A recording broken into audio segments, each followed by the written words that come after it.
হযরতে আবু বকর সিদ্দিক রাদিয়াল্লাহু তাআলা আনহু কিছুদিন হলো ঈমান এনেছেন, নতুন মুসলমান, নয়া মুসলমান, অল্প কয়েকদিন হয়েছে ঈমান এনেছে। আল্লাহ রাসূলের কাছে বসা, নবীজি, ইয়া রাসূলুল্লাহ, ইয়া হাবিবাল্লাহ, ব্যক্তিগত কাজের জন্য আমার একটু বাড়ি যেতে হবে, আপনি আমাকে অনুমতি দেন। হযরত আবু বকর সিদ্দিক রাদিয়াল্লাহু তাআলা আনহু ইসলাম ধর্ম গ্রহণ করার পরে আল্লাহর রাসূলের সাথে এমন একটা মহব্বতী সম্পর্ক হয়ে গেছে যে একজন আর একজনকে ছাড়া থাকতেই পারতেন না।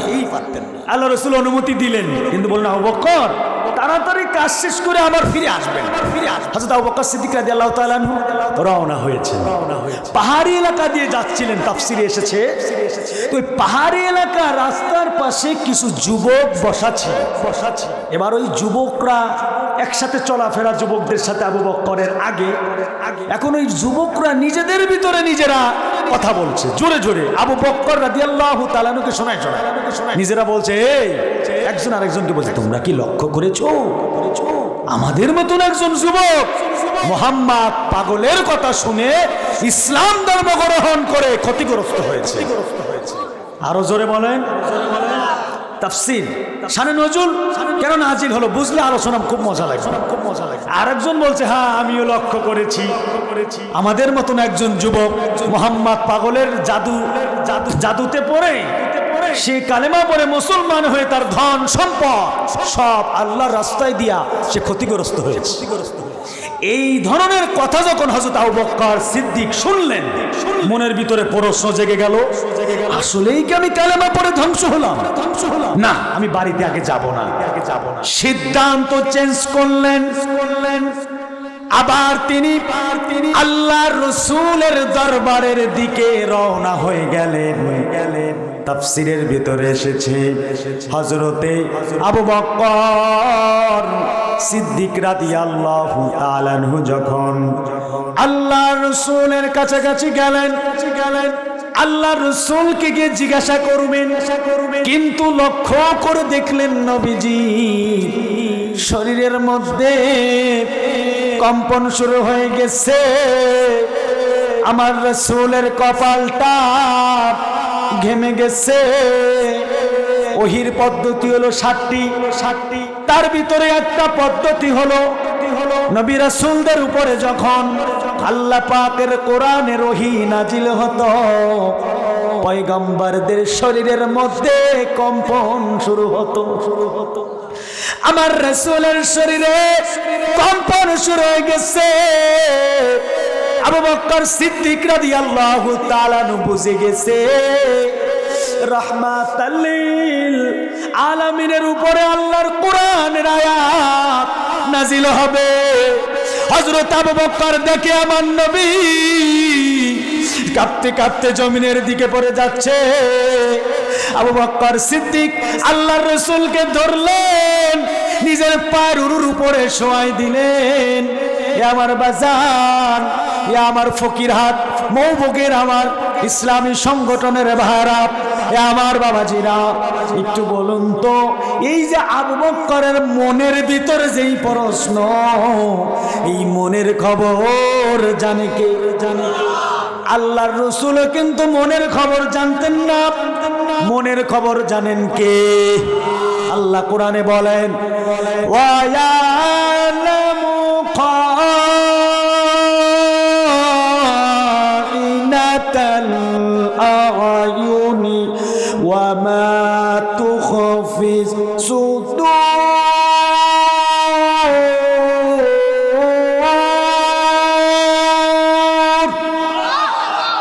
আমার আল্লাহ আস্তে বললেও শোনে, জোরে বললেও শোনে। মনের ভিতরে কল্পনা জল্পনা করলেও আমার আল্লাহ জানে। এ আমার বাজান, এই যে ময়দানে আপনি আমি বসে আছি, বিশ্বাস করেন আজকে তো বিরিয়ানি নাই, পোলাও নাই, খাবার নাই, ঘড়িতে রাত 12টা 27 বাজে। ইচ্ছা করলে তো বাড়িতে ঘুমায় থাকতে পারতাম, কিন্তু এখানে বসে আছি। আমাদের মনের খবর জানে কে? কে জানে? আমার আল্লাহ যে গোপন খবর জানে, তার প্রমাণ আছে না নাই? আছে। কওমি মাদ্রাসা একটা কিতাব আছে, কিতাবটার নাম হলো কালিউবি কিতাব, আরবি টু আরবি, কোনো বাংলা নাই। এই কিতাবে একটা ছোট একটা ঘটনা এসেছে, শানে নজরুল থেকে আমি একটু ওখানে যেতে চাই। মজার একটি আলোচনা। পয়গম্বর মুসা নবী নাম শুনেছি না আমরা? মুসা নবী আল্লাহকে বলছে, আল্লাহ তুমি যে গোপন তথ্য জানো, গোপন রহস্য জানো, আল্লাহ আমাকে একটা গোপন বিষয় দেখাও, যা দুনিয়ার অন্য মানুষ জানে না। আল্লাহ কয়, মুসা তুমি কি আমাকে বিশ্বাস করো না? মুসা নবী তিনি জ্ঞানী নবী ছিলেন, বলছে আল্লাহ আমি যদি তোমাকে বিশ্বাস না করিতাম তুমি তো আমাকে নবী বানাইতা না। মুসা নবী আল্লাহ পাকের সাথে এমন ভাবে যুক্তি তর্ক করতেন, আল্লাহ তুমি তো আমাকে নবী বানাইতা না। আল্লাহ কয়, মুসা তাহলে দেখালে লাভ হবে কি? লিয়াতমাইন্না কলবি, আল্লাহ কলবের অন্তরের শান্তির জন্য। সুবহানাল্লাহ।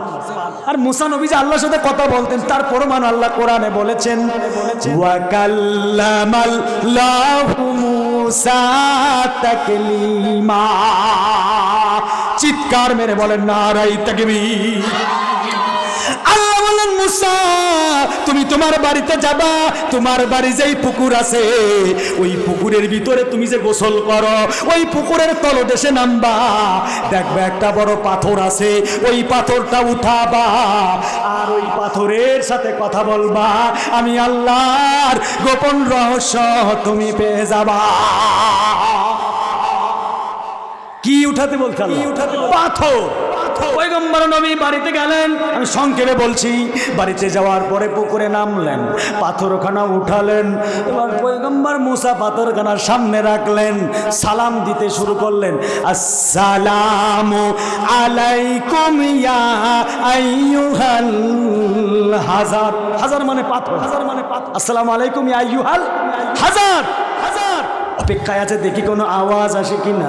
কিছুক্ষণ পর পাথরের ভিতর থেকে চিকন সুরে আওয়াজ আসতেছে, ওয়ালাইকুমুস সালাম ইয়া মুসা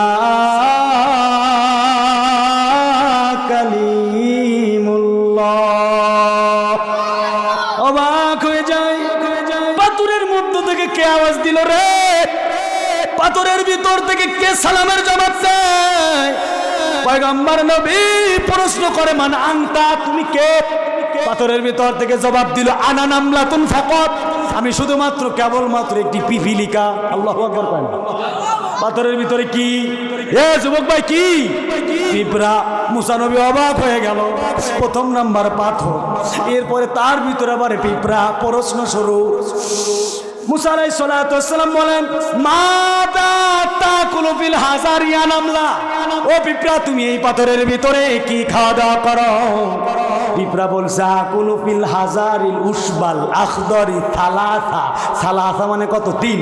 সালাসা মাররাতিন কুল্লা ইয়াউমিন আও লাইলা।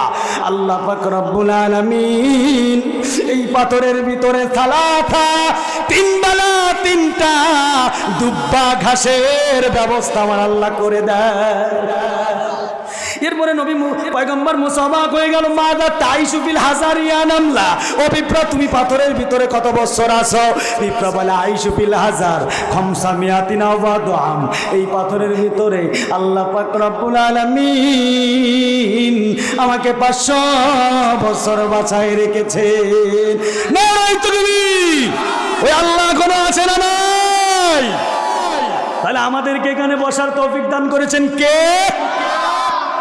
পয়গম্বর মুসা অবাক হয়ে গেল, ইয়া নামলা এ পিঁপড়া আরিফুকা উরফান তাম, তোমার ডিটেইলস পরিচয় আমাকে দাও।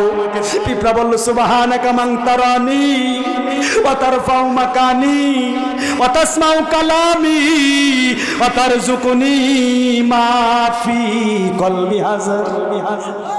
আমি আরবি বলছি কিন্তু আমার হুজুর বুঝে ভাই বুঝে যাচ্ছেন। পিঁপড়া বলে সুবহানাকা মান তারানি ওয়া তারফাউ মাকানি ওয়া তাসমাউ কালামি ওয়া তারযুকুনি। আমি এই পাথরের ভিতরে আছি, আল্লাহ আমাকে দেখছে, আমি যা বলছি আমার আল্লাহ আমার কথা শুনছে, আর এই পাথরের ভিতরে আমার আল্লাহ আমার রিজিকের ব্যবস্থা করে দিতেছে। তাহলে আজকে থেকে শিক্ষা নিব। আমি শানে নজরুল থেকে কেন এখানে গেলাম, আজকে আমাদের ভিতরে কিছু ভাই আছে নামাজ পড়ে, মাহফিলে আসে, জিকির করে, দান সদকা করে, আবার পীরের পায়ে গিয়া সেজদা দেয়, আবার বাগেরহাটে মানত করে, অর্থাৎ কিছু গণকের কাছে যায়, জ্যোতিষীর কাছে যায়, ভবিষ্যৎবাণী নেয়। আছে না নাই? এই যে দেখেন বাংলাদেশে বিভিন্ন পার্কে, বিভিন্ন মাঠে, বিভিন্ন হাট বাজারে কিছু গণক বসে, সামনে টিয়ে পাখি থাকে, হাতটা ধরে ধরে একটু ভঙ্গি টঙ্গি করে করে কয় যে তোমার উপরে রাহুর দশা চলছে, বেশি দিন তুমি বাঁচবা না, তোমার বউ তোমারে থুয়ে চলে যাবে। আজমিরি শরীফ থেকে এই যে তাবিজানা একটা নেও, 501 টাকা জমা দাও। আছে না এরকম ভণ্ড? এরকম হাদিস পার্কের একটা ঘটনা, এরকম ভবিষ্যৎবাণী দেয় যে তোমার উপরে বিপদ আসবে, কয়দিন পরে তোমার বউ চলে যাবে, তুমি রাস্তায় ন্যাংটা হয়ে পাগল হয়ে ঘুরবা। এক মুরব্বী মানুষ জুতা খুইলা ইচ্ছা মতো পিটাইছে, আমি এত বড় সাহস, জুতা দিয়ে আমার পিটাইলা।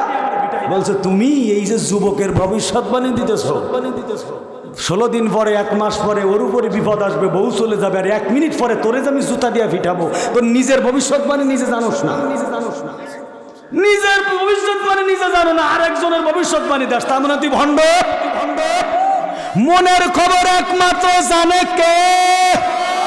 কে জানে? আল্লাহ। ওয়ালামু খায়নাতুল আইন ওয়া মা তুকফিস সুদূর।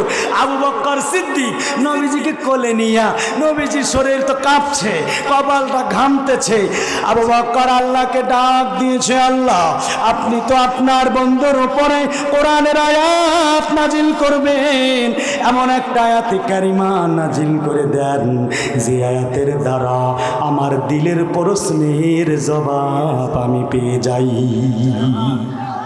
এমন একটা আয়াত আপনি নাজিল করে দেন যে আয়াতের দ্বারা আমার দিলের প্রশ্নের জবাব আমি পেয়ে যাই। এইভাবে দোয়া করছেন। জিবরাইল আলাইহিস সালাতু ওয়াস সালাম হাজির, পবিত্র কালামে সূরা আসর নাজিল হয়ে যায়। আল্লাহ নবী উঠে বসলেন। আবু বকর সিদ্দিক রাদিয়াল্লাহু তাআলা আনহুর দিকে মুস্কি মুস্কি হাসি দিলেন তাকায়া, আর বললেন, আবু বকর তুমি টেনশন করো না, মন খারাপ করো না, এই মাত্র আল্লাহ রাব্বুল আলামিন পবিত্র কালামে সূরা আসর নাজিল করে আল্লাহ জানিয়ে দিয়েছেন, ওয়াল আসর, সময়ের কসম, ইল্লাল্লাযিনা ইন্নাল ইনসানা লাফি খুসর। আল্লাহ কসম খেয়ে বলেছেন নিশ্চয়ই সমাজের মানুষ ক্ষতিগ্রস্ত, কিন্তু তারা নয়। আবু বকর যারা ঈমান এনেছে, নেক আমল করেছে, ওয়াতাওয়াসাউ বিল হক, আর যারা হক কথা বলেছে, হকের পথে থেকেছে, ওয়াতাওয়াসাউ বিস সবর, আর যারা সবর করবে। প্রথম নাম্বার তুমি ঈমান এনেছো, দ্বিতীয় নাম্বার তুমি নেক আমল শুরু করেছো, তৃতীয় নাম্বার আবু বকর হক কথা বলবা, সত্য কথা বলবা। সত্য কথা বলতে গিয়ে যদি হামলা হয়, যদি মামলা হয়, যদি জেল খাটতে হয়, ফাঁসির মঞ্চ যদি ঝুলতে হয়, আবু বকর ভয় পাবা না, টেনশন করবা না, হকের পক্ষে কথা বলবা, ন্যায়ের পক্ষে কথা বলবা, সবর করবা, ধৈর্য ধারণ করবা, জান্নাতের সার্টিফিকেট নিয়ে আল্লাহর জান্নাতে যাবা। কি মোটামুটি আমরা তাফসীর বুঝতেছি তো ইনশাআল্লাহ, কষ্ট হবে না তো? এরপরে আমরা শুরু করব 4 নাম্বার ব্যাখ্যা, মজা শুরু। এবার জিকির করি লা ইলাহা ইল্লাল্লাহ, লা ইলাহা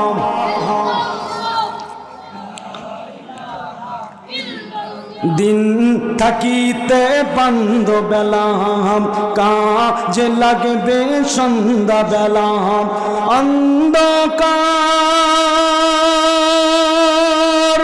অন্ধকার গহীন কবরে থাকিবে তুমি একলা। আওয়াজ আওয়াজটা এরকমই থাকে, একটু হালকা ইকো থাক। লা ইলাহা ইল্লাল্লাহু মুহাম্মাদুর রাসূলুল্লাহ। সকলে বলি সাল্লাল্লাহু আলাইহি ওয়াসাল্লাম। আমার ভারত বাড়ি খাবে না, রিবাবটা একটু কমান, হালকা ইকো, হালকা রিবাব। আমার কলিজার ভাইরাম, আর একটু রিবাব কমান। ওয়ালা আসরাব, সময়ের কসম, এ আমার যুবক ভাই, সময় কারোর জন্য অপেক্ষা করে না, নদীর স্রোত কারোর জন্য অপেক্ষা করে না, করে। এই যে যারা মুরব্বী আমার সামনে বসা আছেন, এক সময় আপনি আমার মতো যুবক ছিলেন, আপনার ইমাম সাহেবের মতো এরম তাগড়া যুবক ছিলেন। বয়সটা বেশি হওয়ার কারণে দাড়িগুলো পেকে গেছে, চুলগুলো পেকে গেছে, অনেকের চোখের জ্যোতি কমে যাচ্ছে, অনেকের মাজাল বল নাই। যুবক বয়সে 50 কেজি চাউলের বস্তা মাথায় নিয়ে 4 তলায় উঠতে পারতাম, কিন্তু এখন উঠতে পারছি না। এই যে হায়াত, এই যে সময় খুবই গুরুত্বপূর্ণ, কারণ একবার যদি সময় শেষ হয়ে যায়, ওই সময় আর কোনোদিন পাওয়া সম্ভব নয়। সম্ভব? হাদিস থেকে বলছি। এ আমার যুবক ভাই, নবীজি সাল্লাল্লাহু আলাইহি ওয়াসাল্লামের একজন বৃদ্ধা সাহাবী, বয়স তার 70-80-র মাঝামাঝি। এই সাহাবীর বয়সটা একটু বেশি হওয়ার কারণে মাজাটা কুজো হয়ে গেছে। দেখবেন এই যুবক ভাই, এই কই যায়, আমার আসতেছেন তো? না না না না, তো একবার বাড়ি গেলে আসবে না, রাত বাজে মেলা। আমি বেশি সময় কথা বলবো না, তাফসীর শুরু করলাম কেবল। কলিজার যুবক ভাই, আবার আসতে ওয়াদা করেন, যাই না, আসেন। তাফসীর খারাপ লাগছে, শুরু করলাম কেবল। ওয়াজ কি শুরু হয়েছে নাকি? এখন আমার ওয়াজ শুরু হয় 1 ঘন্টা পরে। এখন তো কেবল মাত্র আপনাদের সাথে পরিচয় হচ্ছে, তাফসীরের লাইনে কেবলই ঢুকছি, সামনে তো ওয়াজ হবে ইনশাআল্লাহ। নবীজি সাল্লাল্লাহু আলাইহি সাল্লামের এই সাহাবী বয়সটা বেশি হওয়ার কারণে মাজাটা কুজো হয়ে গেছে, সোজা হয়ে হাঁটতে পারে না। দেখবেন আপনাদের এদিকে যাদের এক চোখ নষ্ট হয়ে যায়, তাকে আপনারা কি বলেন? কানা। আরে রোড অ্যাক্সিডেন্ট করে যার একটা পাও ভেঙে চুরে যায়, তাকে আপনারা কি বলেন? খুড়া বা ন্যাংরা। এই কানা আর ন্যাংরা দুই দোস্ত সারাদিন ভিক্ষা করার পরে মাগরিবের আজান দিয়েছে, বলছে বন্ধু মাগরিবের আজান দিয়েছে, এখন নামাজ আদায় করতে হবে, ইমামতির দায়িত্ব পালন করবে কে? এখন কানা ঠেলে খুড়ারে, ন্যাংরারে, ন্যাংরা ঠেলে কানারে। এখন এক পর্যায়ে ন্যাংরা বলছে বন্ধু কানা বলছে বন্ধু আমি কোন জায়গা, তুই কোন জায়গায় সিজদা দিবা নেই, এর সাথে তুমি ন্যাংরা হলেও তো চোখে ভালো দেখো, তুমি ইমামতির দায়িত্ব নাও, আমি মুক্তাদি হই। কথা দুনিয়ার সাথে মিলাই নিবেন, লজিক দিতেছি। এবার ইমাম হয়েছে ন্যাংরা, মুক্তাদিকে এইবার নামাজে প্রথমে কোন সূরা তিলাওয়াত করছে ন্যাংরা বন্ধু, পিছনে কিন্তু কানা। আলহামদুলিল্লাহি রাব্বিল আলামিন আর রহমানির রহিম মালিকি ইয়াউমিদ্দিন ইয়াকা নাবুদু, যেই বলছি ইয়াকা নাবুদু পিছন থেকে কানা খেয়ে গেছে। ওরে বেয়াদব, আমি তোকে ভালোবেসে মোহাব্বত করে ইমামতির দায়িত্ব দিলাম, আর তুই আমারে কানা বলে গালি দিলি। আসলেই কি যুবক ভাই, তারে কি কানা বলে গালি দিয়েছে নাকি কোরআনে ইয়াকা নাবুদু তাই আছে তাই বলছে? এইবারও সূরা মিলাতে হবে। আরেক জায়গায় যে সূরা আছে এরকম কোরআনে এই জায়গায় আবার কানা, ওয়া কানা মিনাল কাফিরিন।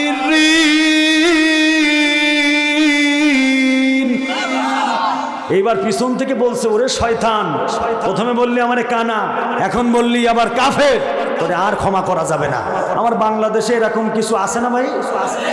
আছে না এরকম?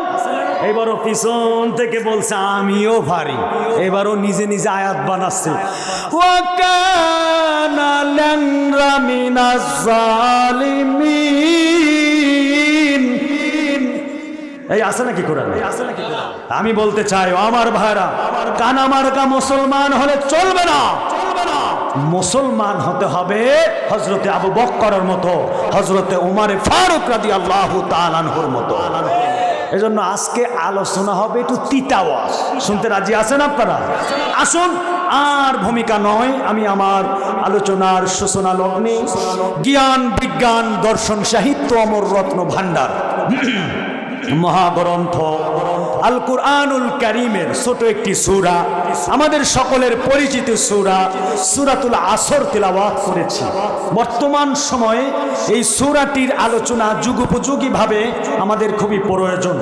এজন্য আমি আপনাদের সম্মানিত খতিব সাহেবের কাছে আমি শুনলাম যে এই সূরাটির আলোচনা এই মঞ্চে হয়েছে কিনা, অনুমতি নিয়েছি। যেহেতু অন্য কোনো বক্তা এই মঞ্চে এবছর সূরা আসর থেকে তাফসির হয়নি, এজন্য আমি নিয়াত করেছি এই সূরা থেকে তাফসির করব। কি আপনাদের কোনো সমস্যা নাই তো? ইনশাআল্লাহ আসুন আমরা শুরু করতে পারি। তাফসিরুল কোরআন মাহফিল, তাফসির করতে গেলে 5টা নিয়ম বক্তার লক্ষ্য রাখতে হবে। নাম্বার 1 তেলাওয়াত, দ্বিতীয় নাম্বার অনুবাদ, তৃতীয় নাম্বার শানে নজুল, চতুর্থ নাম্বার ব্যাখ্যা বিশ্লেষণ, আর পঞ্চম নাম্বার কি শিক্ষা আছে শিক্ষণীয় আলোচনা। তাহলে হবে তাফসীর। ইনশাআল্লাহ ভালো লাগবে। আজকে সূরা আসরের মুফাসসির আপনাদেরকে বানাই দেব। আলহামদুলিল্লাহ বলবেন না? সূরা আসরের কি শান, কি মান, কি শিক্ষা, এর ভিতরে কি কোয়ালিটি আছে, গুণ আছে, আমাদের জীবনটাকে জান্নাতি মানুষ বানানোর জন্য সুন্দর কিছু পয়েন্ট রয়েছে, শিক্ষা রয়েছে। আল্লাহ কবুল করুন। প্রথম নাম্বার তিলাওয়াত। আসুন সবাই মহাব্বতে আমরা তেলাওয়াত করি। তাফসীর শুরু। আউযু বিল্লাহি মিনাশ, ভাই আওয়াজটা একটু টোনটা একটু বাড়াই দেন, সব ঠিক আছে। শাইতানির রাজিম, বিসমিল্লাহির রাহমানির, তেল শেষ হয়ে গেল নাকি এত তাড়াতাড়ি? আওয়াজ নাই যে ওয়াল আসর, আমার সাথে পড়বেন। ইন্নাল ইনসানা লাফি খুসর ইল্লাল্লাযীনা আমানু ওয়া আমিলুস সালিহাতি ওয়া তাওয়াসাউ বিল হাক্কি ওয়া তাওয়াসাউ বিস সাবর। তাফসীরের শর্ত অনুযায়ী প্রথম নাম্বার আমরা তেলাওয়াত করে নিলাম, নেকি দিলেন কে? আল্লাহ। দ্বিতীয় নাম্বার অনুবাদ, একেবারে খুলনার মনিরুজ্জামান হুজুরের মতো ক্লাসের মতো আজকে ওয়াজ হবে, সমস্যা নাই তো? ইনশাআল্লাহ আপনাদেরকে নিয়েই কথা হবে। কোনো কথা না বুঝলে প্রশ্ন করবেন যে ভাই কথা বুঝি নাই। বাবা যারা আছেন যে সন্তান ফয়সাল তোমার কথা বুঝি নাই, বন্ধুর বয়সে যারা যুবকেরা আছেন যে হুজুর বা ভাই কথা বুঝি নাই, আবার বলবো, সমস্যা নাই তো? ইনশাআল্লাহ। দ্বিতীয় নাম্বার অনুবাদ, ওয়াল আসর, সময়ের কসম, যুগের কসম, ইন্নাল ইনসানা লাফি খুসর, নিশ্চয়ই সমাজের মানুষগুলি ক্ষতিগ্রস্ত, নিশ্চয়ই সমাজের মানুষগুলি ধ্বংসের মধ্যে নিমজ্জিত। কিন্তু ধ্বংস তারা হবে না, ক্ষতিগ্রস্ত তারা হবে না, ইল্লাল্লাযীনা আমানু, যারা ঈমান আনবে কার উপরে। আপনারা বুঝতেই পারছেন যে এই সূরার ভিতরে কত চমৎকার বয়ান রয়েছে আজকে। ইল্লাল্লাযীনা আমানু, যারা ঈমান আনবে আল্লাহর উপরে। একটু আওয়াজ দিয়ে বলুন তো আমার যুবক ভাইরা, আমাদের জীবনের মালিক কে? হায়াতের মালিক কে? জান্নাত দেওয়ার মালিক কে? আল্লাহ। বিশ্বাস তো করি নাকি? এর নামই হলো ঈমান। ওয়া আমিলুস সালিহাত, দ্বিতীয় নাম্বার গুণ, যারা নেক আমল করবে, আমলে সালেহ করবে, আল্লাহ পাকের ইবাদত করবে। চতুর্থ নাম্বার, ওয়া তাওয়াসাউ বিল হক, আর যারা হকের পক্ষে থাকবে, সত্য কথা বলবে, সত্যের পক্ষে থাকবে। ওয়া তাওয়া বিস সবর, আর যারা ধৈর্য ধারণ করবে, সবর করবে, আল্লাহ বলেন তারা ধ্বংস হবে না, ক্ষতিগ্রস্ত হবে না, আমার প্রিয় বান্দা হয়ে তারা কবরে যাবে। আমার ভাইরা,